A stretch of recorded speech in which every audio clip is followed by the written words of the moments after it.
Community versus lone wolf. One has a phone book, the other has a friend called Wilson. Welcome back to the Prepper Network podcast. This is episode 3, where we debate the benefits of being a lone wolf against being part of a community and what we are prepping for. I'm your host, Lewis, along with Frank and Jim. Jim, how big's your phone book? I've got a quite large phone book. Wow. What's that? And Somebody now starts we having show our conversation, age. something big. Yeah, now we are showing our age, maybe because we are Yes. older than 35 years old. But I guess we have some listeners that are younger that might not have seen a phone book. And a phone book is quite an extraordinary thing because you could fit all the country's phone numbers in one book. Yeah, they were huge. Mm-hmm. Lewis is showing with his hands how huge the phone book was. Yeah, and they came with new ones like once a year. Imagine printing all those. Oh Yeah. well, yeah. But no, I think community is way more important than shielding oneself from others. So because even if you are a jack of all trades and you can manage by yourself a lot, you still need others, and there's still strength in numbers. And I guess one of the problems when if we are talking prepping and if we're talking that something goes bad is how do we find each other? Yeah. And that's I think we're gonna talk about in another episode. Like Lewis will talk about radio, but I'm a big fan of connecting people. And how about you guys? Sure. Yeah, well, I can already see our comment sections blowing up for the lone wolves going, no, that's not. Yeah. The lone wolves, I think, are afraid to contact they're afraid to get in contact with most of us. I've had that experience myself. As you were doing the map of Europe and trying to put in where each person is, I've tried that a few years ago and I had no success. People were scared. I said, look, just give me the county you're in. Oh no, you might know who I am. As if I cared. I just wanted to know how distant you are so we can formulate a plan. Will our radio waves work? You know, that was my intention a few years ago. But you've superseded that, and we've got that done already. And it's as people join, I think you're adding them to the list so we could see where people are starting to add in from. So we've a lot in England, a good few in Ireland, and I'd say a lot in Sweden at the moment. And if we can get the French, German, and Italians, and what else? Maybe the countries around the Mediterranean, you know, the English-speaking people that use Facebook like us on in the English version. You know what I'm saying? And the English preppers, just English language. I think we're halfway there. But unlike the States where everybody speaks English over there, here we have a mixture of languages. Not everybody speaks English. Our goal and your goal, Jim, was to get them all and join them all together and become one big unity of preppers and survivors. Is that right? I've been into prepping groups and stuff like that for a long time, and I'm a member of a lot of groups, Swedish groups, and there are a lot of large Swedish groups. And I've also been a member of international prepping groups for a long time. But all the international groups are very, very American or USA heavy. So anyone else that comes into those groups becomes like a guest. Yeah. And so I thought that if I want to discuss preparedness and European conditions, it was hard to do it in the Swedish groups because we were all in Sweden. And I couldn't go to the international groups because the questions just drowned. So I thought there has to be at least one European prepping group Common or denominator. 10. There should be one, and I couldn't find them. Yeah. And I searched, and then I just came to the realization there are no European prepping groups on Facebook. That's actually something I came across also years ago. We can't find any organizations. As I said, we can't find the organizations anywhere else. And when I came across you, I was delighted. Great, Swedish, because I knew you guys were active, but I hadn't come across an English version of it until we came across Prepping Europe. And I thought, oh, brilliant. And then we all found each other straight away, which was even better again. And hopefully people will see these podcasts and hear them, and they'll know the lads are onto something. So we'll all join and unify. That's Yeah. great. Well, that's it. I think community is very important. Now, I know there's going to be lots of lone wolves out there that are listening and going, and yes, there is a downside to community as there is a downside to being a lone wolf. Of course there is. It's not all positive, and there are a lot of things that can go wrong when you build a community, whatever. So there's going to be pros and cons to everything. But overall, I think, community is better. My personal take on it. Well, obviously, otherwise I wouldn't be here with you guys. But yeah, I think it's very important, and a very interesting thing about what you said there about the whole American thing. There isn't anything wrong with the American groups, but I think it's just they're very much different. They're in the way they prep, and I think the mentality when it comes towards prepping is very different compared to Europe. Yeah, and they are prepping they are prepping in other ways than we are. And actually, there are a few people that are arguably better at preparedness than preppers, and that would be like the Amish and the Mormons, I think. Yeah. So they have it in their lifestyle to prep. But then you have these other American preppers, and and I mean, conditions are just different there. Of course. The extreme weather is different. The infrastructure is different. The laws are different. Everything is different. So of course you can draw inspiration. But if you're gonna make a list, let's say, about what is the most dangerous for me, I mean, like, what can occur with a high probability that will affect me, it will not be the same as if you ask that question in the US, because No, they it have, won't I mean, it's the other side of the world be. Yeah. in many ways. Yeah. So I wanted to find friends closer and Mhm. bridge the gap. So, because until 2 years ago for me, or is it 1 year ago? 1 year ago, I think, prepping to me felt pretty national, local. And it was like local in Sweden, and I knew a lot of Swedish preppers. But the next step was America, and there was no in between. Interesting. Because that's different for me, you see. Here in Italy, or South Italy, I don't know any preppers. I don't know anyone. Don't get me wrong, though. I think in some ways is like it used to be in the UK years ago, where people naturally stock certain things anyway. So in a way, they're kind of like naturally prepping without intentionally prepping. They, They you know, don't they even know they're have doing it. yeah, they have. It's just part of their common sense in certain ways. Now you can see with the younger generation that's starting to stop. But if you look at their grandmothers, and you go to their house, whatever, you can see like they're well stocked. And they have chickens in the back garden, and they produce their own food. They produce their own wine. It's still very traditional. Whereas you can see that that's starting to die out with some of the younger generation, unfortunately. So, I but yeah, definitely but have to put visiting you on my to-do list because I want to go over and see how they make the wine. Even though I don't drink it, but yeah, self-preservation and the older generation are fantastic for doing that, especially after World War II, I think, where they had to look after their own provisions and stuff because there just wasn't anything in the country at the time. Poland is a great example there of what happened back in that day when they love their diet is different from ours. You ever see where they're eating red cabbage as a natural food? That came yeah, about because red cabbage is not a stable diet back then, but it has become since that time. But like yourselves as well, prepping and preppers, they're very far and few between. And I know, as I said, Sweden is full of them, but Ireland, people just won't open up. And even when we were sitting around groups around fires, people were hesitant to open up because we're one on one. They didn't know why you wanted this information. The only reason I want to meet preppers is because I want to sit down like yourselves and don't have to explain myself. Why the hell should I explain what a prepper is? I am just in my own head. I'm looking out for my family and myself and people I love and care about. That's all. So I think we're all in that same boat. So why is Yeah, it so hard for people to open up about it? Or I why did they think think we're nuts?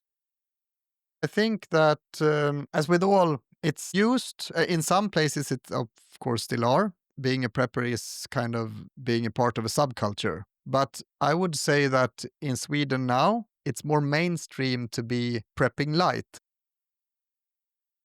And so I can go to work and I can start talking preparedness and prepping with my coworker or my boss or something like that. And it's no issue at all. It's no problem. But I guess that in some places that's not the case, because preparedness or prepping to many people means something else than I want to have food at home and I want to have a spare radiator or whatever normal stuff. It has to mean that if you're a prepper, you are an outsider. And one of my goals here is to show that that doesn't have to be the case. You can be completely normal, and I want to normalize prepping. For a time, I thought about maybe we should call it something else, or maybe we should not be. We should talk about other things than prepping. But I think I've spun around, and it's in part thanks to a podcast and group on Facebook called Vardagsprepping, means everyday prepping, and they also have meetups, and they, instead of leaning out and hushing it down, they are leaning into it and saying it's normal to be a prepper every day. It's nothing weird to be a prepper, and I think that's the way to go. And hopefully we can have Vardagsprepping here as guests on this podcast sometime. That'd be awesome. And because they've been a great inspiration for me. And that'd be awesome. So how long have you had your Prepping Europe group for now? I think it's about a year now that I've had that group. Before that group, I had a local group here in the city where I live. But it topped out at about 265 people or something like that, and it was useful and so on. It still is, but it's not as active since there are a lot of Swedish prepper groups and more specialized prepper groups, not just for the geographic location. Yeah. So that group still is there, and people still write from time to time. But I think most of the people who would write there, they write in the Prepping Europe group instead. Yeah. And I'm really happy because it's really taking off. I think today we have about 50 new members just today as we speak, and there are 7 hours more of today, so might be a record actually. Awesome. It's done really well considering, it's been a year. I mean, that's, you've got a lot of members in there. So, no, good. It's amazing. And it's quite active as well. That's a good thing because, there's quite a few groups that might have like, I don't know, 10 to 15,000 members, but you look at how many daily posts there are and stuff and movement, and there's just like nothing. So, no, it's really good. Fantastic. Yeah, I think it's as with this. Yeah, long this may it podcast. continue. Yeah. Yeah, I think it's as with this podcast that you can find something there, as you can find something here in our podcast. Yeah. That is, you can't find it anywhere else. Yeah. And I think that's exactly. the key. And I think that's the thing that makes some groups and some other content stagnate. Yeah. Because you can find your favorite place for that kind of information, and it might not be there. It's somewhere else. And I think the other good thing is like what we're doing is collaborating, collaborating with other groups and other things, and being other groups and cross posting and things like that. It gives new content, breath of fresh air every now and then to your groups and to your followers and things like that, and it's giving them new things to look at, which is really cool. Actually, now that you said that, have you noticed an increase in the European countries at the moment starting to get people into mindset of prepping? They're not our country the other day, Ireland the other day. They brought out that their GDP, they're going to use 1/2 of their GDP towards defence of Ireland because we've nothing. We're not with NATO. We're a neutral country. But yet they've said they're going to increase by 1.2 billion radar, sonar, a few extra helicopters. But there's no. We're really vulnerable in this part of the world. But the Netherlands and Austria were updating their status the other day, and Germany as well. Germany, as I you saw said the one about last in one of Germany. the podcasts. Yeah, where they're going to drop the age. Well, they're not dropping the age from 18. As soon as your 18th birthday, you're going to be brought up and put in for the military. Yeah, you have to go and do your time, which is good. But they're getting worried if they're going to start doing that. But also, they've brought in the 72-hour backup plan just for each home, because they know that people have to be reliant for the first 3 days and let the government try and catch up. So we know Yeah. the reality of that. And I think one important thing that we can do now in these collaborations and in these groups is that we can, I mean, if you are on your own, you don't have any insight about how stuff works in other European countries, and you get slapped with, oh, or your kid is going to do military service for a year and it's mandatory, and it can be really scary. But then if we talk to each other, we can say, in Sweden, we've had that system for a very long time. It's normal here. And the Finns have the same. And other countries has the same. And we can start discuss, oh, okay, so you can understand what it is we're talking about. And this is just one example. There are so many other things that when you get the information and it's new to you, it can be very daunting. But Oh yeah. but if we start talking to each other, then we will understand each other, and we will understand that a decision that, say, a government does is influenced by decisions other governments have done. So Yeah. we can look at others, and these things can be quite hard to find on your own if you have no one to ask. And to our Yeah. listeners, if you have questions like this, or your government comes out with some information that you think sound outlandish, post it in one of our groups and ask about it, because there is a high chance that some other government has already done it. And we can discuss all of it. Yes, Pros and and other cons of it. people. We have another example: electronic ID. I have electronic ID.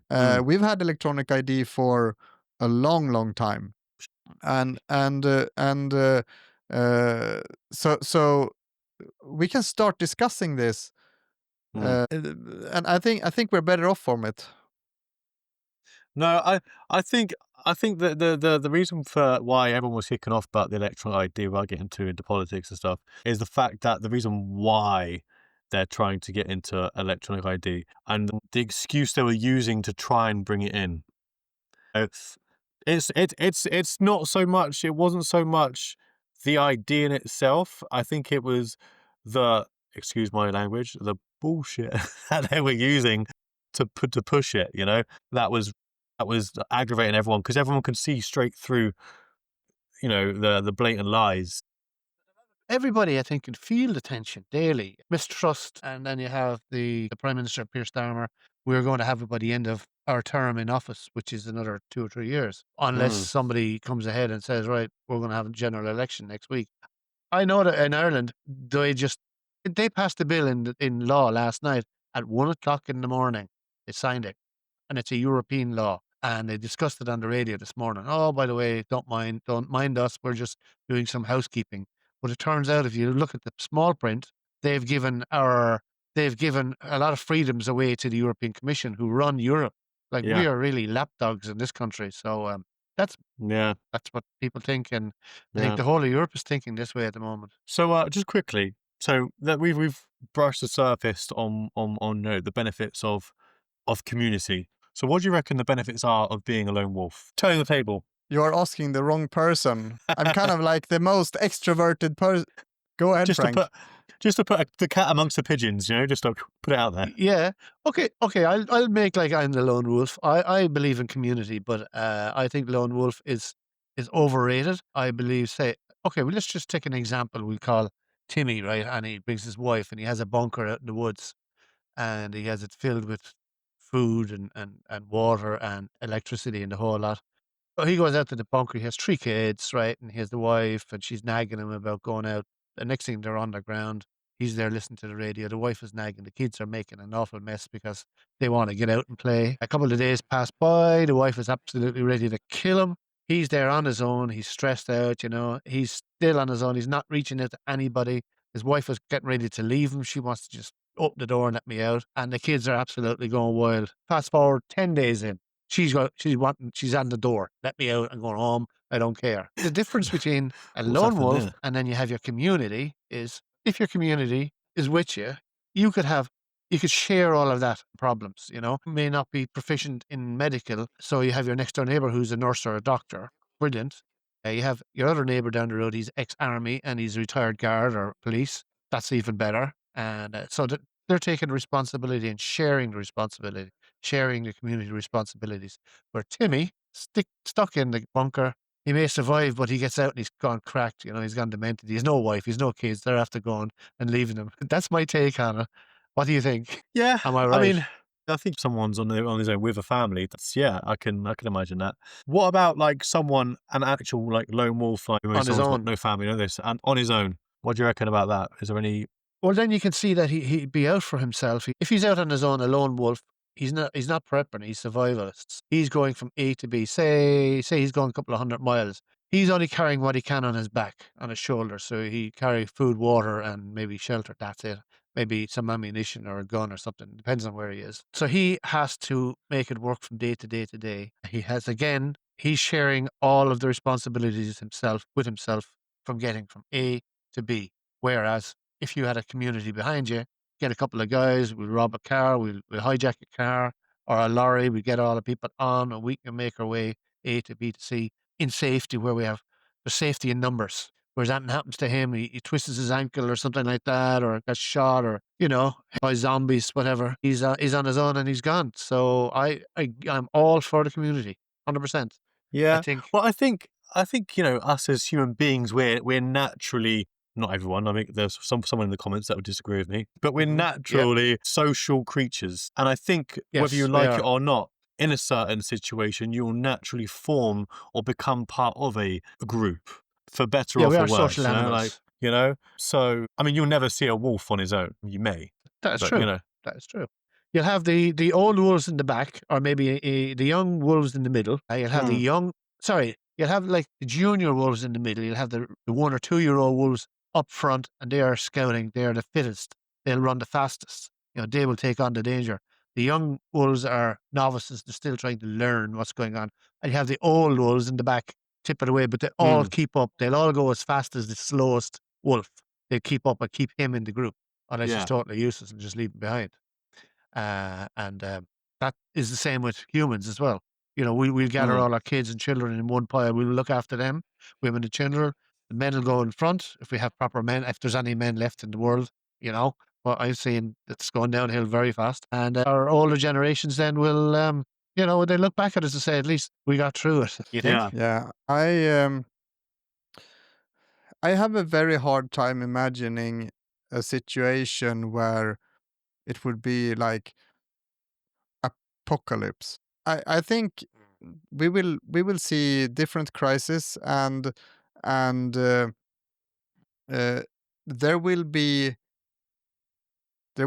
times, and there will be situations where if you work good alone or if you work good in a group can all be beneficial, and it can be beneficial at the same time. So you can Sure. be part of a community, and you have some that works in groups, and you have others that needs to do stuff alone. So I think there will pretty much always be room for using what you're best at, doing what you're best at. If you're Yeah. better at working alone, there might be stuff you can do that suits you. Or if you need work better in a team or in a group, there will be other stuff that suits you. Yeah. So I don't think it's one against the other, really. No, no, it's not.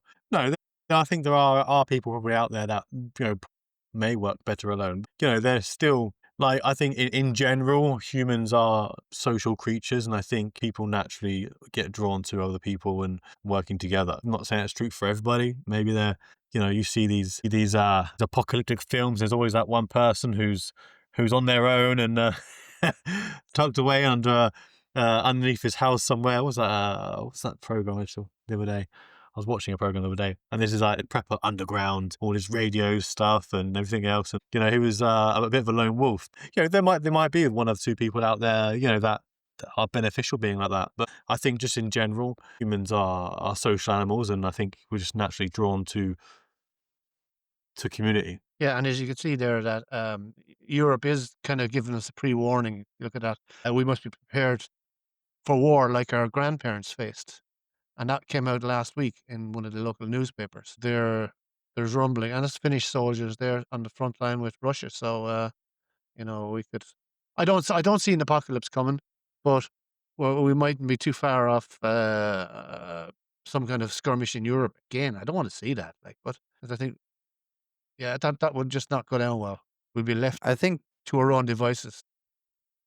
one of the reasons we see these articles and these comments about needing to prepare for wars like in history past, but I think that is because uh, they want people to wake up. They want people to stop complaining about, okay, we need to do this, and then people, but this gets expensive or something like that. Well, sometimes it's better to do stuff now, prepare now, make yourself strong now, so you don't, and then you might not have to go to war. We can skip that because we did our homework now instead of putting our heads in the sand. Yeah. I think that's what you hear now, because we heard this in Sweden. We had this call in January of 2024. We had the Minister of Civil Defense say that it could be war in Sweden. You have a And minister for civil defense. I don't think we yes, have that. Very good. and people reacted to that kind of like the people react to the article you saw now, Frank. Mhm. But then it died down, and criticism died down, and the preparations started, or went further, we can say, because they Yeah, had but started you don't earlier. have a negative discussion in Sweden, do you? When the We Minister of had. Defense comes up and says, "Oh, you have a negative side as well." Yes, of You'll always course. get that. You'll always have that. Yeah. Oh, But fear is it mongering, or they just want war yes. and they want to hurt us, the little people. But these are the people who Uh, will be coming running scared then when something does happen, and they're gonna say, "Oh, shit, we were wrong. Sorry, but we were wrong. Please help us." That's gonna happen. The whole Europe's like that.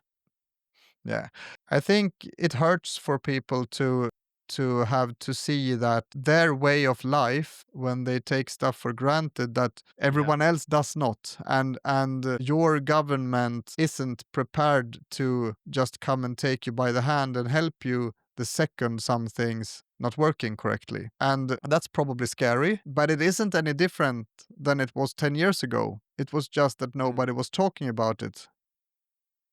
No, I was watching it. Here, I would say The threat that level was very minor I would 10 say years that the ago. government and public services of different kind, they are more capable now of taking care of the citizens than they were 10 years ago, in case, let's say, a big fire or a flood or something else, or aliens attack. But you weren't talking about it then, because it was still a bit taboo to do that, because it was the time of eternal peace. Almost. Oh, not Yes. 10 years ago. In the Sorry, we last have to 10 go years. 12. We have to go 12 years ago. It has to be before 2014, I think. But Between 2008 and 14, I'd say, it's where we're with a sweet spot. Nothing happened. yeah. It was And great. here Hey, I would end of the world in 2012. Don't forget that. 21st of December 2012. I survived that one. yeah, me too, obviously. Yeah. What was it coming in? A planet Nibiru was coming in or something. The thing is with these wars, you've got China threatening to invade Taiwan, and you've got everything else kicking off around the world now. And I think yes, there is possibilities, but I'm not saying that it's never going to happen. But I think the thing is, wars are fought differently now, and I think the chance of a hot war actually happening in Europe, this is my personal opinion, I think is quite slim. Yeah, I think we're gonna see something else. We've been talking about this earlier, but I mean, us three, but we haven't said it on the podcast. I mean, we have GPS jamming on the Swedish territory daily. So civilian air traffic can't use their GPS correctly. and stuff Yeah. like that. And we have drones flying near sensitive areas and nuclear power plants and stuff like that, Hmm. and airports. Yeah. Yeah, this is it. And it's more of like a, well, I don't want to say Cold War, but it's very that sort of like feeling, you know, everything's secretive. Like the war's happening everywhere, but it's all very secretive. Like, you know, like there was a ship caught off the coast of Scotland not so long ago, Yeah. you know, and that was and the ship was over loads of data wires and stuff. But, you know, obviously I think the chance of a hot war is, you know, on a global scale across Europe is quite slim. Yeah, I agree. And I think that we more likely will see a hybrid warfare in on different levels. Yes. I have a hard time I have a hard time thinking that we will have like huge invasion of Mm, land forces. yeah. So yeah, we could see probably a Cold War approaching, and I think that's where we are at the moment. Like you said earlier, technology is going to be playing a huge part in what's coming next. Boots on the ground, maybe not, but you never know. Who are we going to be fighting? That's the next question. What do you Yeah. think, Jim? Yeah, I think there might be maybe skirmishes between land forces, but I think they will be local. I don't think we will have like an army invading. I think we will have needle sticks Yeah. here and there, pinpricks here and there, and testing of where is enough. That's what I think will happen. So there will be like pushes and retreating, pushes and retreating in different areas. It might be and there will be new areas all the time. I mean, it's already started. I mean, the cables on the bottom of the sea, the drones flying where they're not supposed to, GPS jamming, buoys that marks out borders at sea getting Mm, moved, Underwater flying, cables. yeah, flying in other countries' airspaces, mm, stuff like that. I think that sort of thing yeah. And you had will the gas continue. pipeline cut as well in the beginning of the war, wasn't it? A few Yes, years ago. and Nord Line. then there's the question of who did that. And yeah, I have no idea who did that, but that sort of stuff, I think we're gonna see a lot of that, and it's gonna be bad for the economy, and it's gonna be suddenly stuff that we didn't anticipate are gonna stop working, and we have to figure it out. And in the meanwhile, it will be good to have your preparedness up But because they do say that every 100 years a reset is needed. A good war settles everything. Everything goes back to normal. They've said it over the First World War. They said it in the Second World War. Never let it yeah, happen. But I as you said, it may not be a Third World War per se with nuclear, but could be boots on the ground and Yeah. technology yes, will be and key. we are very good at preparing for what has already been, the crisis or the war that already was, and we Yeah. are Mm. not very good at preparing for the next one. No. And so I'm fairly sure that whatever happens, it will come as a shock again, like it all does. Yeah. Everything does. It always comes as a shock. But if you take it back into your personal preparedness, if you prepare for the small things, you prepare for the The easy larger things, things. Yeah. whatever causes those, it doesn't really matter because you can still handle those situations better. Mm, So either way, stay prepped.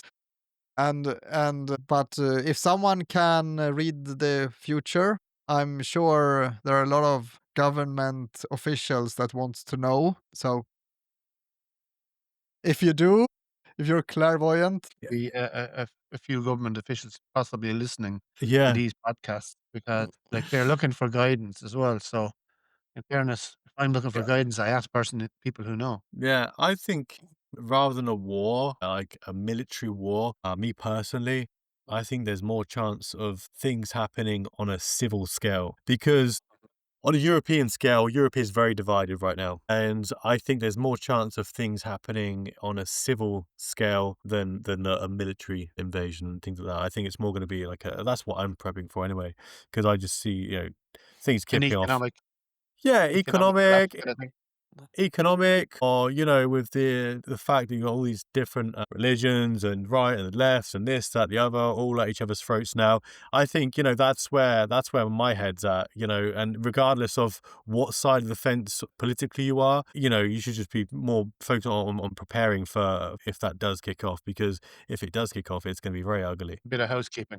Yeah, I think a lot about who is fueling that fire, because we have these differences in Europe, but it's pretty obvious that it's fueled from outside a lot of the time. So Russia has influence on us, China has influence on us, United States has influence on us, and they try to push the politics in their favor, Sure. our politics in their favor. I often think that when these divisive things happen or gets presented, Mm-hmm. is it organically created here, or is it pushed from someone else that benefits us bickering with each Yeah. other? I think it's not being created by an external power like China, Russia.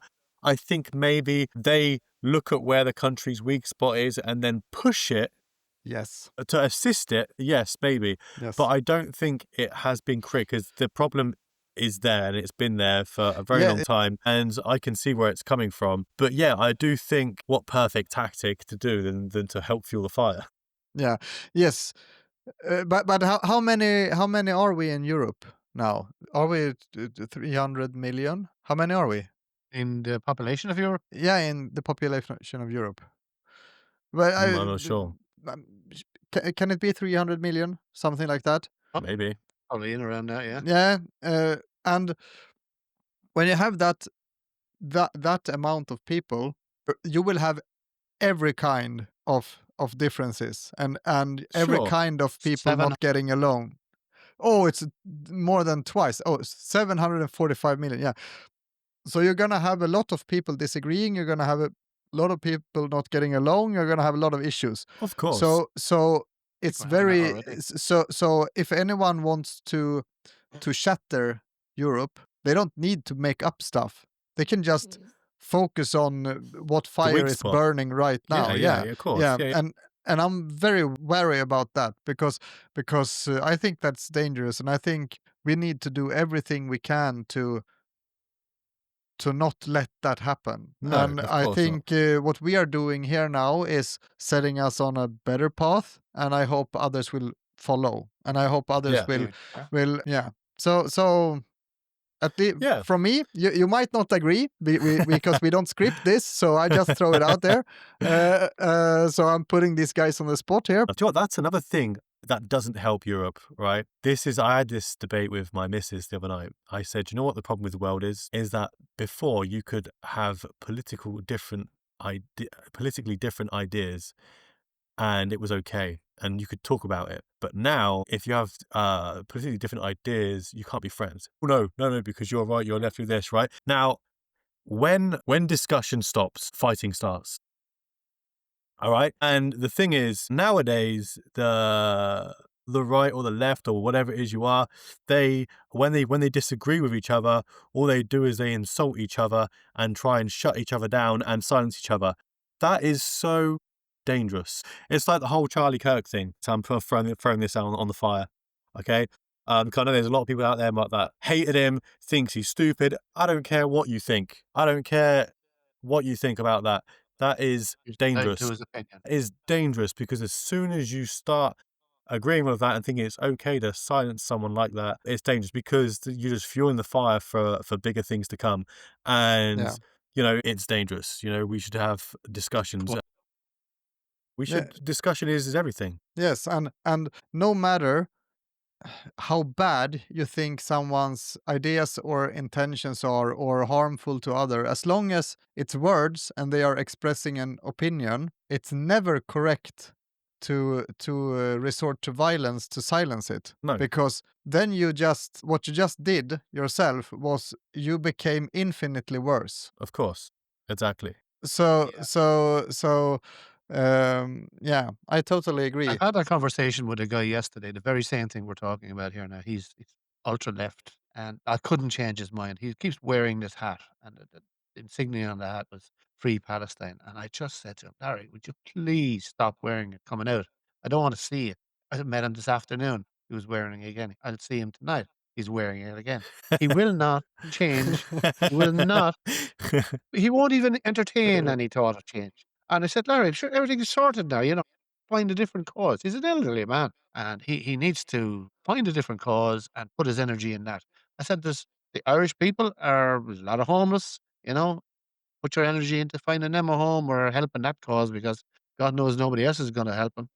And no, he won't get off it at all. He wants to go up and protest next week. And I said, what are you protesting for? It's finished. No, I have to put flags up and or take flags down. I put flags up and all this kind of crap. And I said, God, he just will not talk. Yeah, And but years ago, he was fine. what I think, okay, years ago, but okay, what I think is kind of beautiful anyway is that even though he's taken that position and you are not, you can still Be in the talk to same each room. other in a Yeah. civilized manner, because I think that's the difference Just between about. us. Yeah, but I think that's the difference between a civilized society and chaos, because you are allowed to disagree. We have a lot of this here in Sweden as well. We have a lot of people protesting on, right now they're protesting a lot of stuff, or pushing a lot of things. And as long as it is the spoken word, or written word,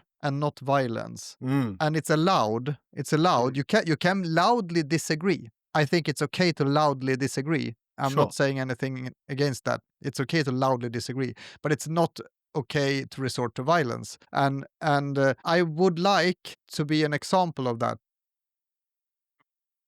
I'm sure It's I could ask him if he wants to come on, but no, oh, wow. yeah, but No, we'd be yes, killing each other. I have to be on camera and sign uh, some kind of contract. No killing yeah, no killing. But no, No, but I I would think, love each that. other. I would yeah, love that. I would love to have debates with people. yes, and I think that we might. I know we've been invited to other podcasts, and I know other podcasters have said that they can come to our podcast, and some of these podcasts might come from another Ground. from another view than we do. Yeah. And that's not necessarily bad. I think No. that can be good, because if you do it in good faith, Yes. I think it can be beneficial. And I have yet to meet someone who honestly wants to discuss, where I, after our conversations, haven't learned something. Mm. I might still not agree with them, but I've Yeah. learned something.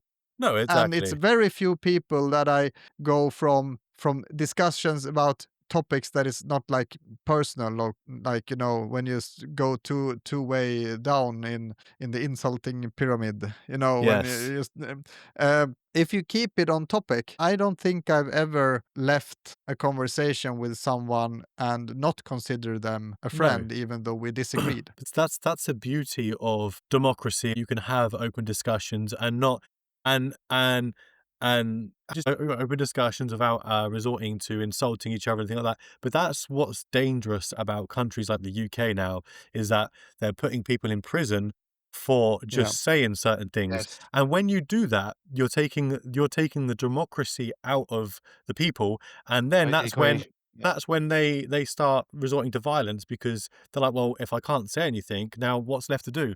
And then you're just pushing the country closer and closer to violence. Yeah, Yes. exactly. I think Prison is also a form of violence, Yeah, well, it I would is. say.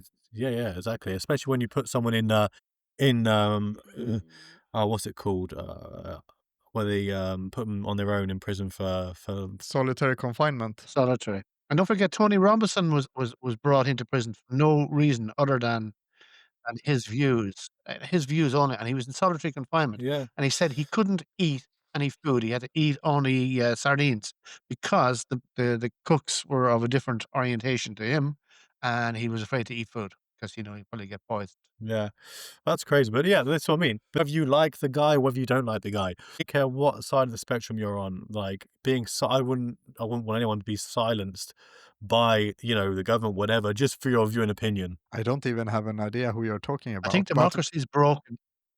Democracy is broken at that stage Yeah, where you can't even have, as in the American First Amendment, right? Is yeah. the First Amendment is the freedom of speech. So I mean, we don't have it.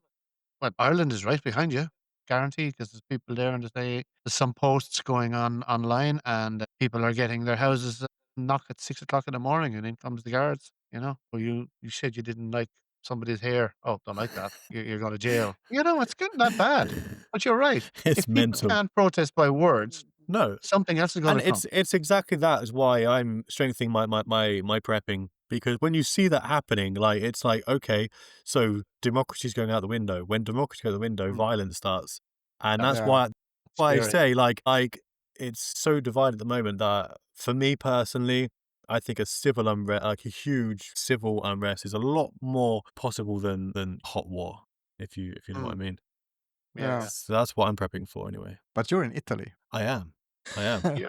I am. But that's the thing. Here now, it's you might say, "Oh yeah, in Italy, it's never going to happen." No, But no, it's I meant the UK. If yeah, it yeah, yeah, happens in UK, so you are in Italy. That was I meant. yeah, yeah. No, no. That's I feel a lot safer here in Italy. Yeah, it has a ripple effect. Once what happened, I mean, look, it's all over Europe right now. The divide. I'm not sure what it's like too much in Sweden, but I know France, England, Germany. It's all there. They're just divided. Italy's not so bad, so I don't feel too bad. So I'm quite happy Yet, I've got. yeah. But the North Italy, yeah, North Are we gonna have Italy's. the same kind of conversation this time next year? Are we gonna Uh, be we can maybe look back on this conversation and say, "Wow, okay." we'll be recording Oh, this. We'll be recording this from our bunkers. yeah. I'll be here and I'll be down in the bunker. Shh, "Hello, we don't have lads. any Can you bunkers. hear me?" It could be quite Right. interesting actually to look back at these Yeah. conversations later We mark this because Yeah, Christmas next year, yeah? we'll have to re-listen to this and then we'll have to to give reevaluate. ourselves I put a reminder on our calendars there to play it. and give ourselves points for how accurate we've been. Yeah, Yeah. So once again, any subscribers out there, anybody who wants to subscribe and like this, if you wanna come back with any comments and throw sure. your penny's worth in on the conversation. Leave the comments in leave your answers and questions in the comments below. Sure, we're always there. We're Yep. waiting for you. I hope we weren't too political there, but sometimes prepping and politics does come in and Try intertwine. not to. It's impossible not to be because obviously we prep on what's out there in the world and on political things that are happening in the world. That's why we prep. So sometimes it might just leak in every now and then, but we'll try and keep it out as much as we can. Yes, and Yeah, but as in also I think we at least I distinguish between talking about politics as a fact that politics exists, Yes, than everyday trying life. to have a distinguish that from trying to push a certain line. yes. So We're talking about politics that's intertwined and related into prepping, the reasons why we're prepping, the reason why certain things happening, the reason why they should prep, and things like that. That's more the why the Mm. politics will seep into the conversation every now and then. It has to come into it. Politics is in everyday life. I mean, we can't avoid it. It's no, on the news Unfortunately, every 2 minutes. So that's the way it unfortunately, is. yeah, That's why unfortunately, we do what we do as well, I think. I Because think of it. we will get comments that say both that we should talk more politics and at the same time there will be people that say don't talk politics at all. Yeah. Well, I know in you most can't Irish win. pubs, there's a sign that always says, "No religion, no politics." That's always in every pub, and that's a true thing. Get a few drinks in you, and they talk absolute crap about everything, and then end up hugging each other at the end of the night and having the last drink before you go out. "Oh, I love you." Yes. Okay, we won't talk again. Never bring up politics again until the next day. Yeah. Until the next time, yeah. Yeah, yeah, yeah. Well, Yeah. yeah. All right then. Well, like I say, everyone listen. Thanks for listening. And yes, as Frank said, make sure you give us a like and a subscribe if you're listening on YouTube or whatever platform you're listening from. The Prepper Network website is back up for anyone who's noticed that it's been down recently. Yeah, it's back up. I've redone it. So go have a look. It's nice and polished. Cool. It looks good, actually. Yeah. Yeah, go have a look. And yeah, Jim, any last comments there? If you're missing our podcast somewhere that you really think we should publish to, please let us know. Yes, please do. Yep. Yeah, and keep all conversations to a nice, friendly tone. Remember, democracy in this part of the world is key. That's what keeps everybody sane. Once you lose that, and it's all out the window. Fair game after that. All right, then, guys. Well, yeah. Great talking to you guys again. That's us, and we'll see you next time. Take care. See you next time. Thanks a lot, lad. Take care now. Bye-bye. Thank you.